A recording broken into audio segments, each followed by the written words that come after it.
प्रभुपाद की, हरे कृष्ण महामंत्र की।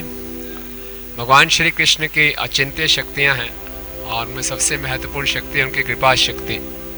और अपनी कृपा शक्ति के कारण ही भगवान इस भौतिक जगत में हम सब बद जीवों के उद्धार के लिए हरि नाम के रूप में प्रकट होते हैं। वास्तव में भगवान का ये नाम रूप अवतार है, ये सारे अवतारों में से सबसे ज़्यादा करुणाशील है।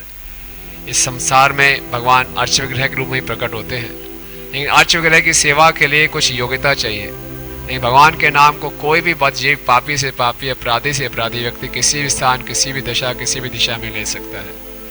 तो हमें पूरा विश्वास रख के भगवान के नाम का जप करना चाहिए कि भगवान और भगवान के नाम में कोई अंतर नहीं है।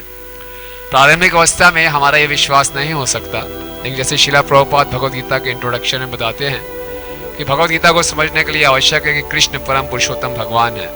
अगर इस बात में पूरा विश्वास भी नहीं है तो इस बात को मान के अगर भगवद गीता को पढ़ा और समझा जाए तो फिर ये बात का कन्विक्शन हो जाता है कि कृष्ण परम पुरुषोत्तम भगवान है। इसी प्रकार से अभी प्रारंभिक अवस्था में हमें ये साक्षात्कार नहीं है कि कृष्ण के नामों में कोई अंतर नहीं है, लेकिन इस श्रद्धा और विश्वास के साथ अगर हम भगवान के नाम को लेते हैं तो ये विश्वास, ये साक्षात्कार भी भगवान की कृपा से हो जाएगा। तो जब हम हरि नाम लें तो बहुत ही कृतज्ञता पूर्वक, बहुत ही आदर पूर्वक और प्रेम पूर्वक हम उनको कानों के माध्यम से अपने हृदय में आमंत्रित करें।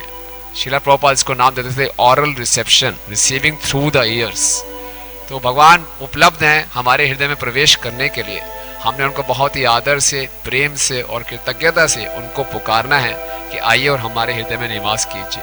और हमारे हृदय में प्रवेश करके हरि नाम वो कार्य करते हैं जो कोई नहीं कर सकता। हाँ, हालांकि हमारे हृदय में भगवान परमात्मा के रूप में भी उपस्थित हैं, लेकिन परमात्मा के रूप में क्या है? उपदृष्टा, अनुमंता, भर्ता, भोक्ता, महेश्वरा। वो केवल साक्षी का काम कर रहे हैं, सैंक्शनिंग अथॉरिटी हैं, लेकिन हृदय को शुद्ध नहीं कर रहे। लेकिन हरिनाम जब हमारे हृदय में घुसते हैं कानों के माध्यम से तो भगवान उस हृदय को पूर्ण रूप से शुद्ध कर देते हैं। और फिर हरिनाम की कृपा से हम भगवान को सुन भी सकते हैं, कृष्ण को सुन भी सकते हैं, कृष्ण को महसूस भी कर सकते हैं और कृष्ण को देख भी सकते हैं। हरिनाम प्रभु की जय।